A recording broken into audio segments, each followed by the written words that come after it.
Sac के अंदर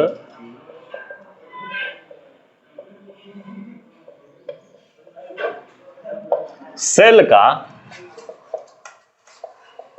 एक कैरेक्टरिस्टिक डिस्ट्रीब्यूशन होता है। मेरी बात सुनिएगा ध्यान से। हमने कहा कि जो एम्ब्रियो सैक है, ये एम्ब्रियो सैक बन गया। अब इस एम्ब्रियो सैक के अंदर 8 न्यूक्लिएटेड बने हुए हैं, लेकिन जब सेल वॉल जब आ जाएगा तो 6 सेल हो जाएंगे। सुनो मेरी बात समझो, हम कह रहे हैं कि जो एम्ब्रियो सैक है 8 न्यूक्लिएटेड एम्ब्रियो सैक बना था, लेकिन हमने कहा जैसे ही 8 न्यूक्लिएटेड एम्ब्रियो सैक बन गया, अब क्या हो जाएगा, सेल वॉल घिरेगा उसके चारों ओर। जब सेल वॉल आएगा तो 6 क्या हो जाएंगे, उसके सेल हो जाएंगे। अब डिस्ट्रीब्यूशन होने लगा ना, जो हमारा जो न्यूक्लियस था वो सेल की तरह हो गया, अब वो सेल का डिस्ट्रीब्यूशन हो रहा है। तो इसी को हम पढ़ेंगे कि एम्ब्रियो सैक के अंदर सेल का एक कैरेक्टरिस्टिक डिस्ट्रीब्यूशन, जिसे पहला लिखेंगे, लिखो 3, देखो 3 सेल्स माइक्रोपाइलर एंड पर, 3 सेल्स माइक्रोपाइलर एंड पर, जिसको हिंदी में क्या बोलते हैं, बीजांड द्वार एंड पर ग्रुप में एक साथ अरेंज हो जाती हैं, जिसे एग एपरेटस कहते हैं। जिसे क्या बोलेंगे बाबू, एग एपरेटस कहा जाता है। ठीक है बाबू, हमारी बात समझ में आ रही है कि नहीं तुम्हारा को? कुछ घुस रहा है कि नहीं दिमाग में? ठीक है, ऐसे घुसते रहे, तुम लोग आगे बढ़ते रहो। आओ देखो, हम बात कर रहे हो एग एपरेटस। हमने कहा एग एपरेटस। अब ये एग एपरेटस कहां होगा, माइक्रोपाइलर एंड पर। तो क्वेश्चन में ये है कि एग एपरेटस किन किन से मिलकर बने होंगे, तो आप कहोगे 2 सिनर्जिड सेल्स और 1 एग सेल्स। ठीक है, इनको घेरने वाला कौन होगा, सेल वॉल। क्या घेरेगा, सेल वॉल। मेरी बात समझ में आ रही है? तो आप अगर हम बात करें कि पहला एम्ब्रियो सैक के अंदर सेल का एक कैरेक्टरिस्टिक डिस्ट्रीब्यूशन होगा, जिसमें हम बात कर रहे हैं एग एपरेटस का, जो कि क्या होगा, माइक्रोपाइलर एंड पर होगा। बात समझ आ रही है? कोई दिक्कत नहीं है तो अब इसको नोट कर लो। ऐसा ही नोट करना है, ऐसे हम लिखे हुए हैं, बड़ा अच्छा लगता है ऐसे लिखने में, है ना, साफ सुथरा लगता है। हो गया जी?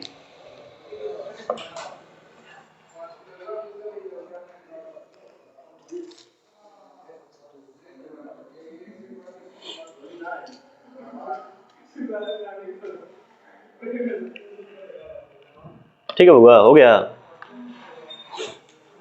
नेक्स्ट लिखना।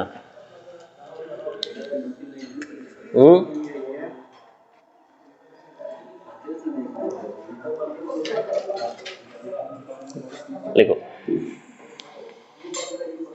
माइक्रोपाइलर एंड पर या माइक्रोपाइलर टिप पर सिनर्जिड में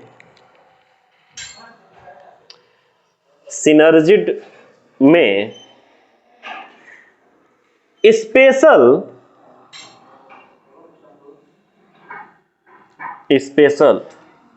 सेलुलर थिकनिंग THICKNING थिकनिंग पाई जाती है, सेलुलर थिकनिंग पाई जाती है, जिसे स्पेशल सेलुलर थिकनिंग पाई जाती है, जिसे फिलीफॉर्म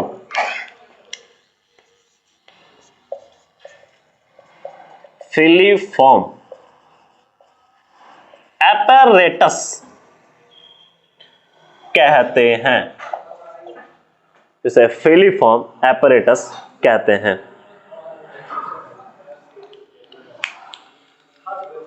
ठीक है, अब सुनना बाबू, ये फिलीफॉर्म एपरेटस है, तो नीट में क्वेश्चन यही से था, बेसिक क्वेश्चन था कि इसका कार्य क्या है, फिलीफॉर्म एपरेटस का कार्य क्या है, होगा कहां। तो यहां देखो सिनर्जिड से निकलता है, थिकनिंग होती है मोटी सी, ऐसे करके थिकनिंग होती है, जिसे क्या बोलेंगे बाबू, फिलीफॉर्म एपरेटस। क्या बोलेंगे इसे, फिलीफॉर्म एपरेटस। कोई दिक्कत। अब जो ये फिलीफॉर्म एपरेटस है, ये क्या कार्य करता है, तो बाबू गाइड करता है किसको, पोलन ट्यूब को, किसको, पोलन ट्यूब को, GUIDE, गाइड करता है।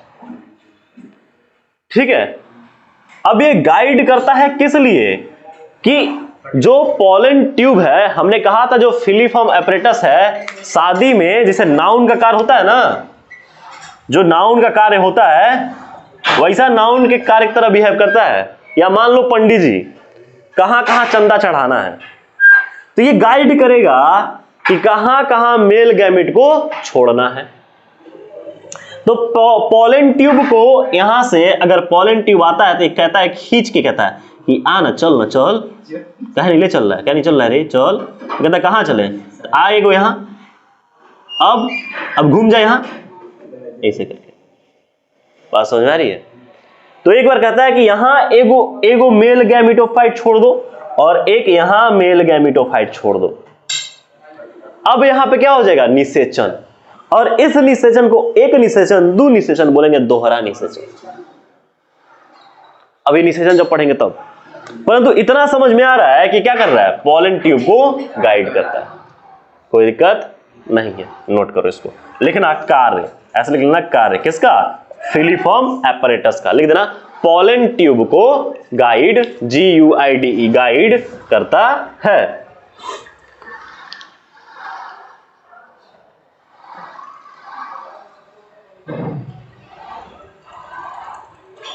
ठीक है बाबू।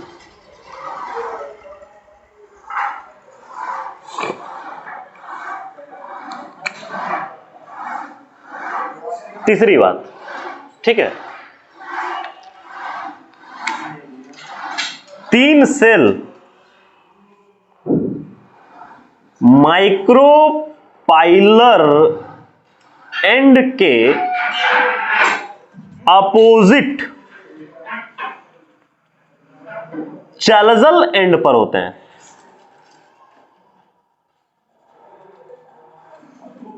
पर अरेंज होते हैं।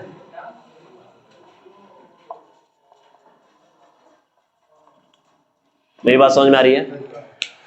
अच्छा, जब अरेंज होंगे तो ऐसे सेल को क्या बोलेंगे बाबू, एंटीपोडल सेल। मैंने पिछली क्लास में एक शायद गलत बोला था, शायद मैंने कहा था एंटीपोडल नीचे वाला है, नहीं बोले थे सर। हाँ, तो ऐसे क्या होगा, चैलजल एंड पे, चैलजल एंड को क्या बोलेंगे, चैलजल एंड पे जो होने वाले हैं सेल्स हैं उसे क्या बोलेंगे, एंटीपोडल सेल। बोले है ना, ठीक है। नीचे को उसको काट के चैलजल एंड के ब्रैकेट में देना, इसे क्या बोलेंगे, एंटीपोडल सेल। ठीक है, देखो सुन लो थोड़ा सा, देखो यहां पे सुनिए बाबू, ध्यान रखिएगा। 3 सेल माइक्रोपाइलर एंड के अपोजिट में, नहीं है ये के है, एंड के अपोजिट चैलजल एंड पर अरेंज होते हैं, और वो सेल को क्या बोलते हैं हम, एंटीपोडल सेल्स कहते हैं। बात समझ में आ रही है। अच्छा, अब यहां पे चौथा पॉइंट, 2 सेल या 2 न्यूक्लियाई सेंट्रल पार्ट पर होते हैं,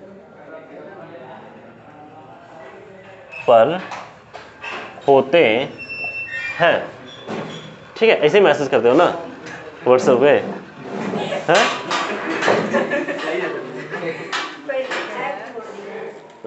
अच्छा, है छोड़ दें, है लिख दें, HAI है लिखते हो कि H लिखते हो, पूरा लिखते हो ना, HAI है, और यहां से फुल स्टॉप। अच्छा, ये 2 न्यूक्लियर क्या बोलेंगे, या तो 2 न्यूक्लियाई सेंट्रल पार्ट पे होंगे तो इसे पोलर न्यूक्लियाई बोलेंगे, इसे क्या बोलेंगे, पोलर न्यूक्लियाई, या सेंट्रल सेल बोलेंगे। क्या बोलेंगे वो, सेंट्रल सेल। क्या हमारी बात समझ में आ रही है?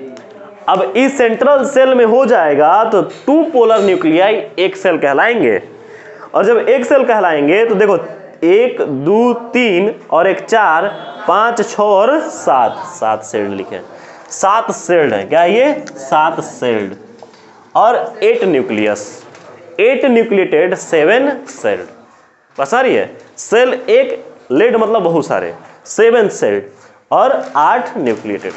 समझ में आ रही है, कोई दिक्कत कहीं?